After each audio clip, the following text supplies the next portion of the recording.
Currencies are holding steady this morning, even as stablecoins continue to face scrutiny.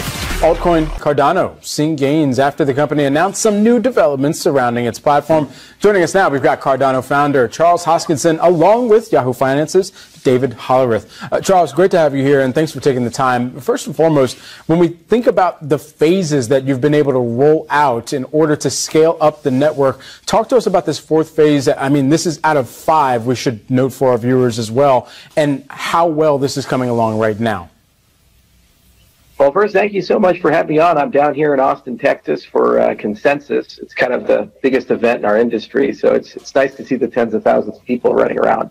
But it's been a long road. We started working on Cardano back in 2015, and the initial launch was in 2017, and we've been steadily, as an ecosystem, doing updates, and we've gone from a static and federated system to a dynamic and decentralized system, and the latest updates are all about scalability. So that's basically, how do you get a network where as you add users, you have predictable cost and predictable performance, and that's what we're down here in Consensus talking about, and it's pretty remarkable to see growth. We've gone from just a few users to over 3 million. There's over 5 million assets issued on the ecosystem and 1,000 apps under construction. So we definitely need the new tech to scale to those demands.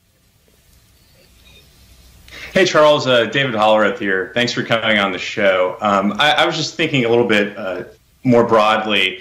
The first thing I sort of noticed with Cardano compared to other blockchain layer 1 projects is that it doesn't really take the move fast and break things approach. And instead, the changes made to its software are pretty rigorously peer reviewed. In the past, I've seen also that that's sort of led to slower rollouts of technological upgrades. So just sort of really opening it up here, I was just wondering, could you characterize Cardano's use today and its purpose and sort of where you see it fitting into the future of finance? Sure. So part of the legacy of Cardano has always been evidence-based software development. So you have to have evidence that your software actually works. And if you're using protocols, that has to come from a peer-reviewed process. So the project's written over 140 academic papers. They're all public, open source, patent-free, and many of which have gone through peer review at major venues in cryptography, like Eurocrypt, Crypto, CCS. And then on the software side, we apply formal methods to create specifications and demonstrate that the software actually works. Now, the intent is for the software to become a financial operating system across the world, but one area of passion I particularly have is in the developing world. So the idea is economic identity and agency for those who don't have it. There's about 3 billion people who don't have reliable access to banks. They pay high prices for remittances, for credit, for insurance, and other financial services if they can even get them. So a lot of our company's rollout has been in Ethiopia, Kenya, and other places, either directly or indirectly through partners. Places like Zanzibar, for example, World Mobile is constructing an ISP. So they're actually going to roll out internet across the entire country and build a blockchain-based system. In Ethiopia, we're doing an academic credentials project, and there's about 5 million students that are being gradually onboarded. So all their grades and credentials can be checked using the Cardano blockchain system. And in Kenya, we have microfinance pilots and support. Those are just some personal things my company does, but it's a big ecosystem. And there's many companies working across the globe. So we also see a lot of traditional use cases and traditional crypto, but obviously new stuff like DeFi, decentralized exchanges, Oracle, stablecoins, these types of things. So there's great companies like Cody and Wing Riders and Sunday Swap, Eld, and others who are building on the Cardano blockchain. And in each case, they're trying to do something. The most surprising area of growth on Cardano is in the NFT space. About 40% of all the applications that are being deployed are NFT related. Number 3, about $270 billion a month in NFT volume, so over $3 billion a year. And there's tons of incredible work in the metaverse space, like Cornucopia and others. And it's really impressive to see how fast it's grown in just the last year. So with all that work that's taking place, what makes this crypto winter different in order for setting up that next kind of leg of growth for the broader space? Yeah, so bull markets are really frustrating because nobody wants to cooperate. You have a lot of poaching, unrealistic wages, and unrealistic expectations. Bear markets are actually quite comfortable. Those are the building markets, kind of like Build-A-Bear.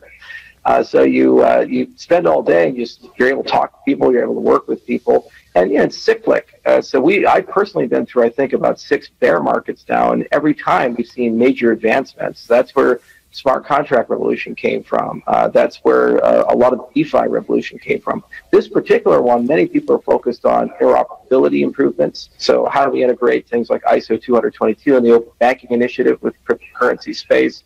How do we improve the scalability of protocols? How do we improve portability and get them to work on mobile devices and improve the consumer experience? And then finally, how do we improve the governance side of things? We tend to think of products in terms of custodians, like Windows to Microsoft or the iPhone to Apple. It doesn't really work that way in the cryptocurrency space. You don't have a custodial company that's in charge of everything. So how do you govern that when there's no one in charge? There's millions, eventually tens of millions of users.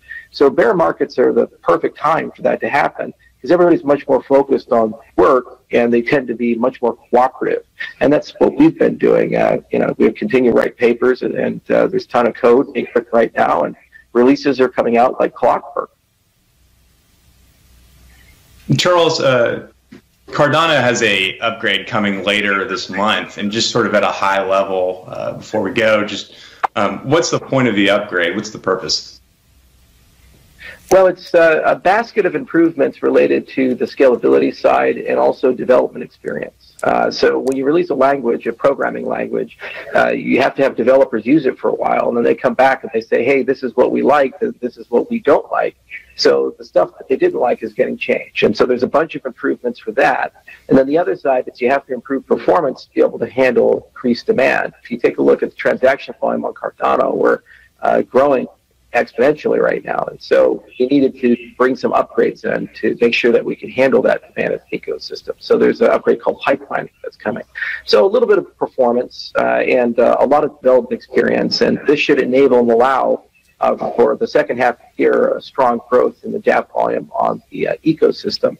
It's also some plumbing and infrastructure for much larger upgrades that will be coming throughout this year and next year that relate to more scalability, interoperability, governance. Right. So we're quite boring. It's business as usual, just better, faster, cheaper, and bring more people into the tent. And that's how you get it done. You have to grow a little bit every day, and over time it becomes really great. Really exciting time for building. We're going to have to check back in on some of those updates. Cardano founder Charles Hoskinson, as well as David Hollerith, Yahoo Finance's own, joining us here for the conversation.